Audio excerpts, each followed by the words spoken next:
All right, all right. This is the Horse Hour, storytelling show that tells true stories. And since it is Halloween, I guess I will tell a Halloween story. All right.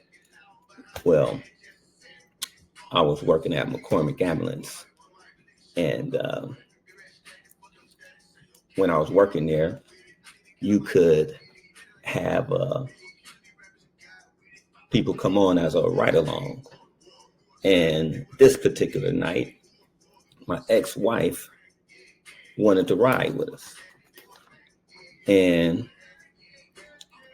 she wanted to ride with us because we got into an argument earlier that day.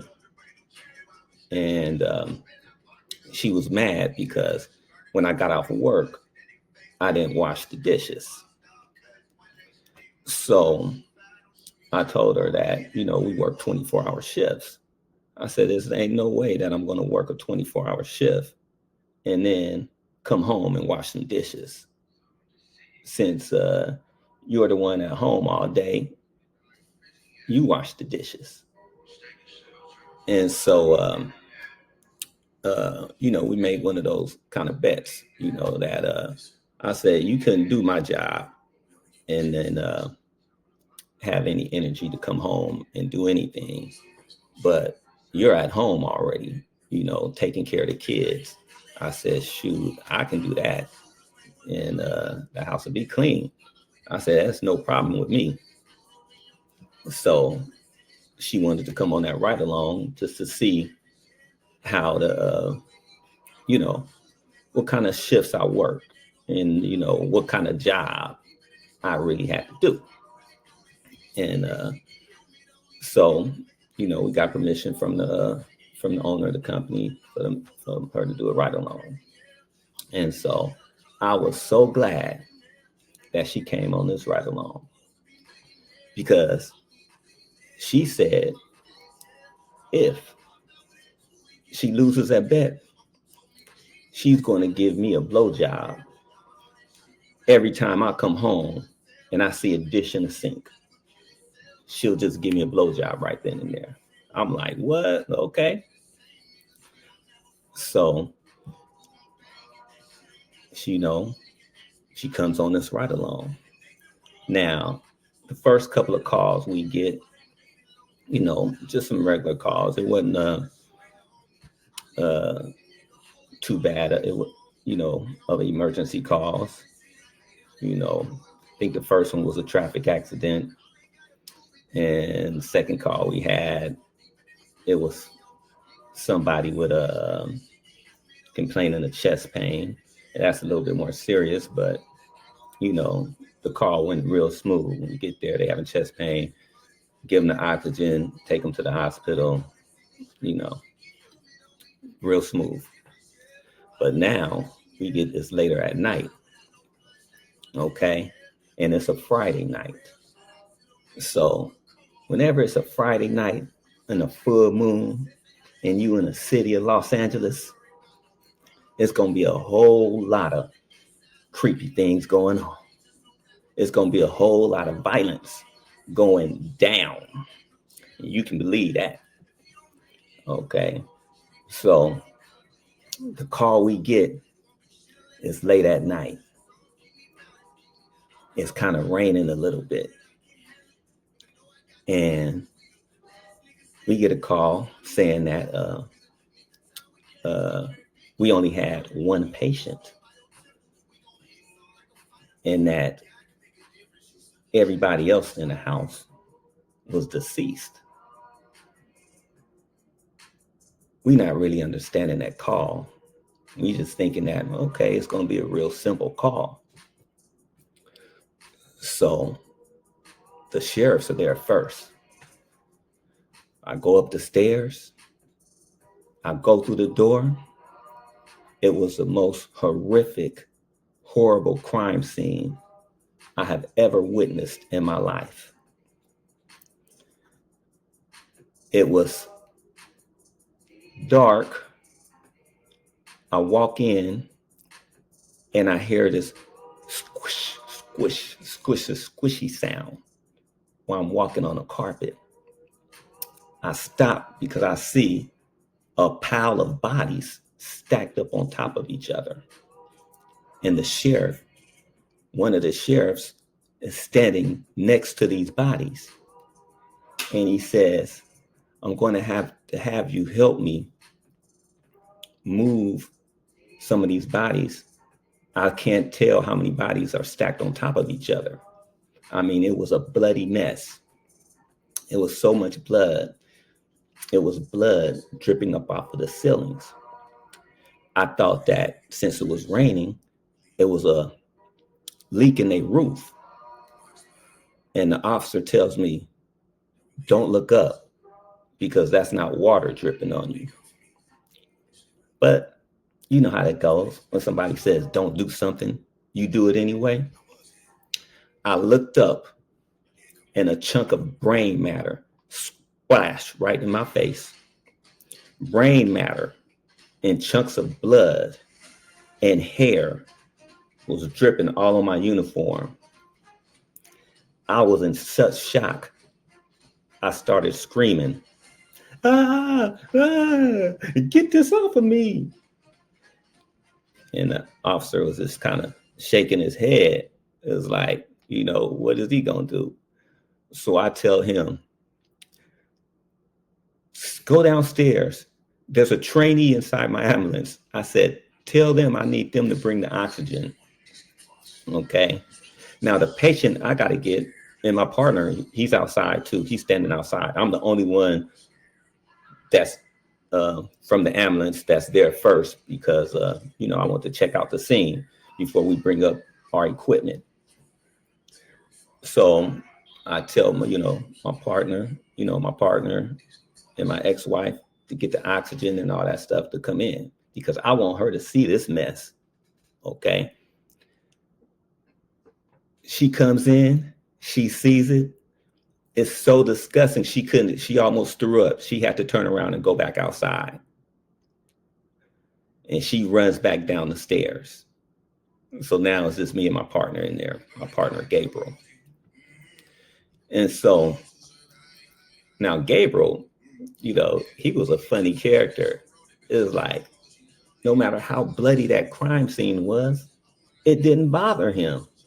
He was just like, oh, well. And I told him, I said, man, put a hat on or something, man, because there's blood dripping from the ceiling and brain matter. And then I told him, I said, you got to help me move some of these bodies. The sheriff is trying to count to see how many bodies are stacked up on top of each other and to identify which ones are male and which ones are female. Now, these people got shot point blank, close range with a shotgun. One of the victims' face, they had no face gone. We couldn't tell if it was a male or female. So the officer took his nightstick and lifted up the shirt, saw a pair of boobs plop out and said, well, that's a female. So they counted the bodies. It was 5 males and 2 females. And I guess the only person that was alive was a very old lady. Looked like she was probably in her 80s. She was covered in blood, brain matter. And she just had the shocked look on her face with her eyes just bucked wide open, and she's trembling. She's not saying a word. She can't speak.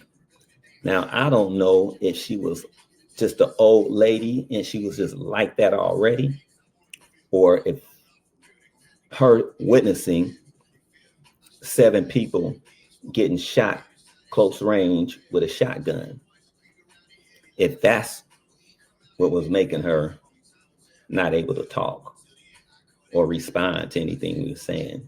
She was just standing there with a blank stare on her face. Sitting on the couch with a blank stare on her face, covered in all of this blood and brain matter. And I took her vitals, and believe it or not, her vitals were perfect. Blood pressure and pulse rate. I was like, wow, let's take her to the hospital anyway. She must just be in shock from seeing, you know, these 7 people getting murdered right in front of her. So we move the bodies out the way and have to go through the, walk through. Now, this is a bad thing. We had to walk through all of this blood. I mean, the whole living room was just covered in it. I mean, you couldn't get out of not stepping in it. So we're just making that squishing sound, man. And I mean, that's the creepiest sound, walking through a puddle of blood, just squish, squish, squish, squish. Oh man, it was sending chills up my spine. But we get the patient on the gurney, and I take her downstairs. We take him to the hospital, or we take her to the hospital. And then my ex-wife then was saying, I will never ask you to do another dish again. I'll never ask. I said, we haven't even finished the shift, baby. I said, we gonna be up all night. In which we were. Okay, it was a busy night. Car accidents, stabbings, chest pain, abdominal pains. We going back and forth to the hospital, taking people back and forth to the hospital all night. So she didn't get this chance to sleep that night. So now she gets home, and this is supposed to be, my off day now. Okay. My wife was so tired. She slept the whole doggone day. She didn't even wake. It's 5 o'clock in the afternoon. She wouldn't even wake up. She still sleep. So now I got to go cook dinner for the kids, and, I do everything. And so when she finally, cooked dinner, she finally woke up to eat dinner, and it's like 10 o'clock at night. And so she said she will never, ever ask me to do anything when I get off work. And as far as the blowjob, yes, it happened. Okay. I mean, I worked another shift. I come home, the house is spotless. So I took a cup out of the sink, out of the dish rack, dropped it in the sink. And I said, hey, sweetheart, there's a cup in the sink. She walks into the kitchen and goes, oh, one of the kids must have dropped it in there. Dropped on her knees and performed a fabulous blowjob. So that was a treat. Happy Halloween. Trick. Nope. I accepted the treat. And what a healthy treat that was. Relieved a whole lot of stressful pressures. Okay. Because that's a job that will put you under pressure. And sometimes you don't want to come home to no argument. Okay. You want to come home to some peace. You want to relax. Okay. Got to relax for a minute. Unwind from a crazy night. Okay. So after that, she never asked me to do anything again when I got off work. And she knew how difficult it was to work a 24-hour shift. And she knew how difficult it was to have to move dead bodies around and see such horrible crime scenes. So that's my Halloween story. Okay. And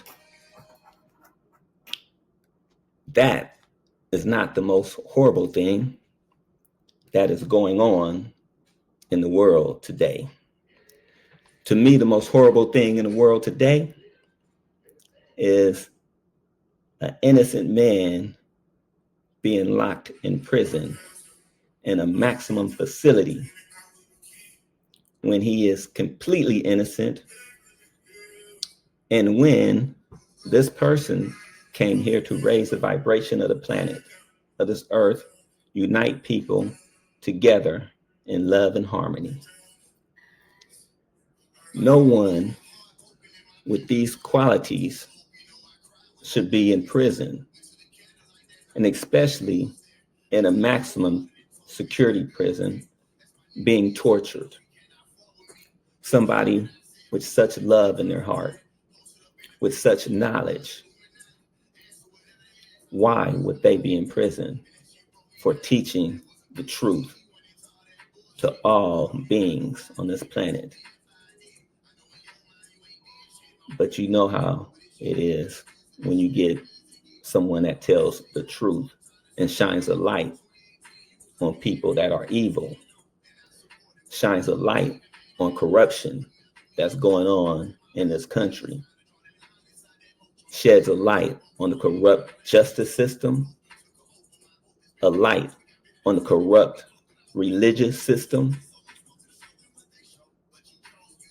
and to bring responsibility back to self, to let people know the true origins and the true meaning of life. Letting 9 ether beings know their purpose on life, their purpose on this planet.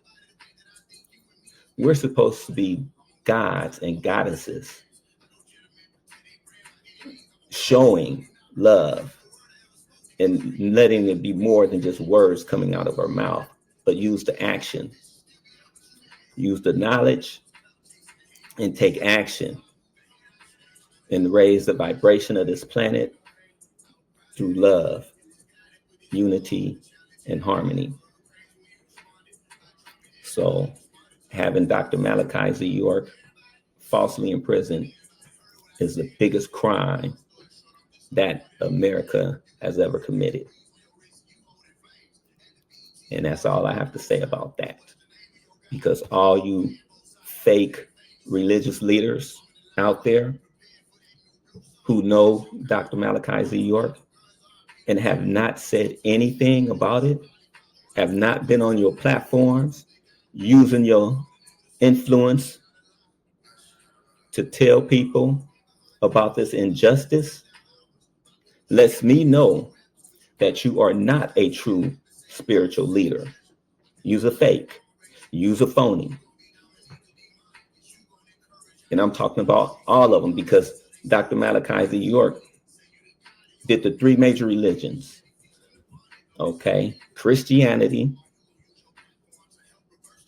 Muslims, and what's the other one? The Judaism.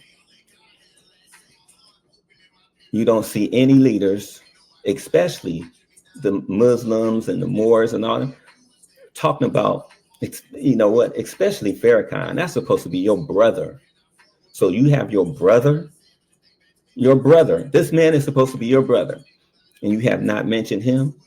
I haven't heard you mention him. You haven't used your platform. Okay, you had a 1 million man march. You should have a 1 trillion man march to free your brother. Should you not? If your brother is in prison, you're not going to do anything to get your brother out, and you know your brother is innocent? Come on. So I don't want to hear anything about how honorable you are, because how honorable is that to leave your brother in prison when you know he's innocent? So I say, free an innocent man, free Dr. Malachi Z. York. Peace, love, and happiness be with you all. Until next time, I'll see you then.